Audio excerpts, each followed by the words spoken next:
which is the standing order that's relevant. I call the Leader of the House. Thank you, Madam Speaker. Documents are tabled in accordance with the list circulated to honourable members earlier today. Full details of the documents will be recorded in the votes and proceedings.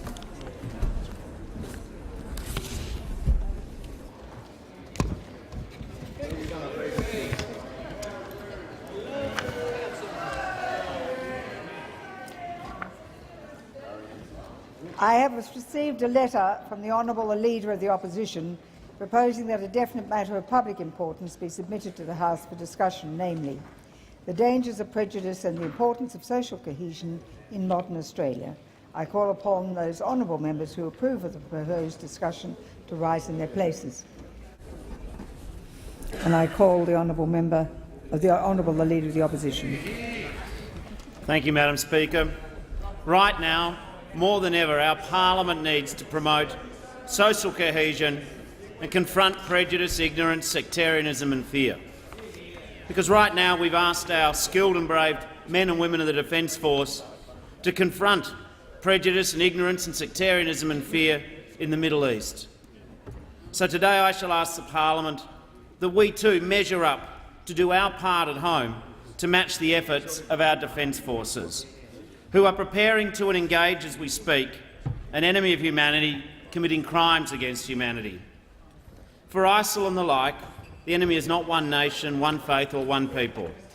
Their enemy is the presence of peace. Their enemy is the presence of justice. Their enemy is the presence of religious tolerance. Their target is the freedom of worship, freedom of association, freedom of speech, freedom itself. We cannot negotiate with this hateful, poisonous ideology, just as we cannot ignore their crimes.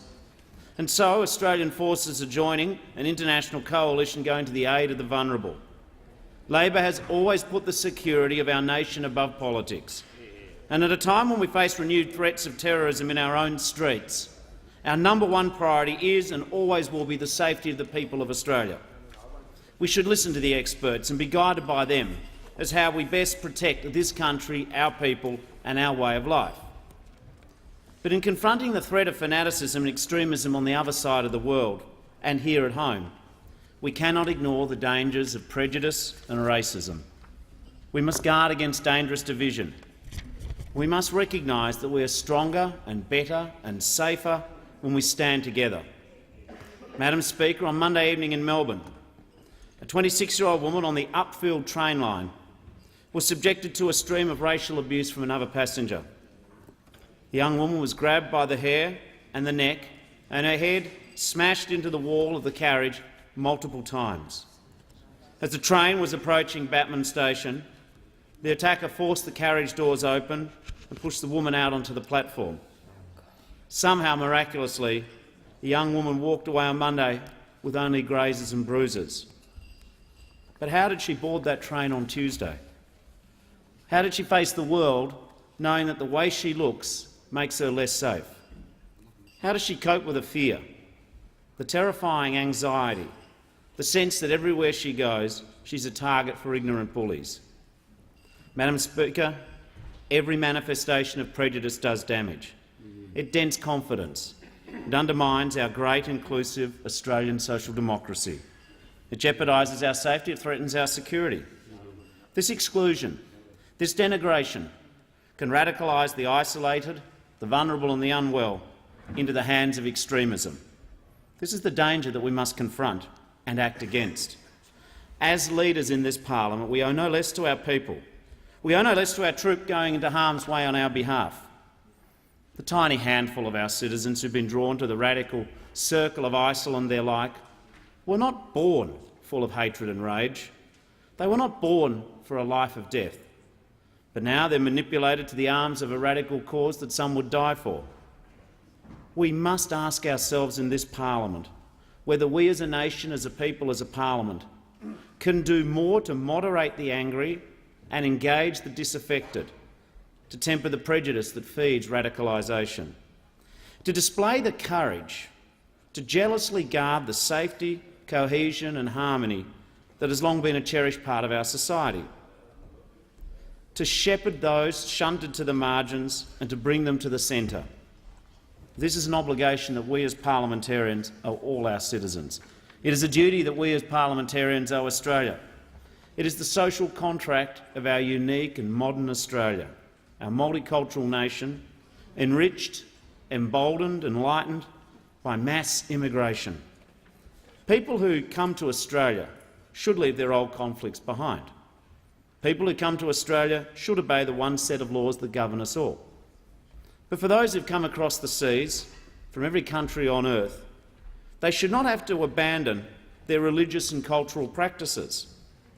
Australia's greatness comes from learning that the greater contact and respect we have with people of different faiths and cultures, the more we learn that our similarities are greater than our differences, the more that we learn that what we have been told to fear is a lie.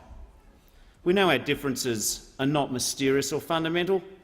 They're differences in clothing, experience, custom, language and culture. I beseech those, especially those fortunate enough to be parliamentarians in the Australian Parliament, who are engaged in strident and offensive language. If we surrender to intolerance, if we submit to prejudice, then we betray the very Australian values and liberties that we seek to safeguard and protect. That is why I'm disappointed that Senator Bernardi and Senator Smith's attempt to water down legal protections against hate speech could not have come at a more ill-advised time for our nation. Repealing Section 18C creates a foothold for divisive and hateful abuse. It sends an insidious signal that somehow the need to guard against discrimination is reduced. It tips a wink to the purveyors of prejudice. For these reasons, Labor joined with hundreds of community groups of all cultures, ethnicities and faiths to fight and defeat these backward-looking divisive changes, and we will do so again if required. On behalf of the people of Australia, let me give Senator Bernardi, Senator Smith and their supporters the message I believe the Prime Minister should have delivered them. No one has the right to be a bigot. Bigotry and racism have no place in modern Australia. The security of our nation and our citizens is above politics, and attempting to use national security to justify intolerance, to advocate banning the burqa is beneath contempt. Let's be clear. When Senator Bernardi describes the burqa as a flag of fundamentalism, that is not a security argument. Wrapping a call to ban the burqa around national security is an attempt to make ignorance sound truthful and intolerance respectable, an attempt to give the appearance of solidity to prejudice. Diminishing the real and important security debate to a conversation about an article of clothing diminishes us all, and it makes Australian women, who also happen to be Muslim, a target for bullying and intimidation. Today I urge our Prime Minister to follow the example of the Foreign Minister and the member for Bowman to stand up to this ignorance. Martin Luther King once said, "There comes a time when silence is betrayal." For weeks, a noisy few have been fanning the flames of this prejudice. Our Prime Minister was silent. Yesterday, Labor called upon the Prime Minister to finally show some leadership on both 18C and the ill-informed, hurtful, harmful ban the burqa debate. We asked the Prime Minister to lead his party room, not to follow his party room. Instead, he said, the private member's bill in question is something that is highly unlikely to proceed. But sadly, it emerged in the Senate this morning. And on the journalist's questioning of the Prime Minister about banning the burqa, he could only dismiss concerns before going on to say, "I find it a fairly confronting form of attire. Frankly, I wish it wasn't worn." The Prime Minister, our leader, cannot afford the luxury of discomfort about what some women of religious custom wear. Leadership requires different actions. The Prime Minister cannot preach tolerance while allowing a few of his colleagues to practice intolerance. A true leader cannot unite our nation while urging division. The Prime Minister owes our nation better than this. A true leader has a responsibility to govern for all Australians of all faiths. Leadership requires the encouragement of the majority to respect the minorities in our democracy. A true leader has the responsibility to build unity and cohesion, not division and exclusion. A true leader leads by example, not with empty rhetoric. The leaders of our nation, not just the Prime Minister, not just myself, but all of us in this parliament, we have a responsibility, I submit, to tackle the fear-mongering of the few. Madam Speaker, these are indeed times that try nations' souls. But we will never overcome hatred with hatred. We will never overcome intolerance by being intolerant. Australia cannot face the challenges of this moment divided. How on earth do we ask our Defence Forces to confront intolerance and prejudice, fear and sectarianism if we too do not do the same where we have the opportunity to do so? We are a stronger nation. We are a better nation. We are a safer nation. We are a more noble nation when we stand together, not apart.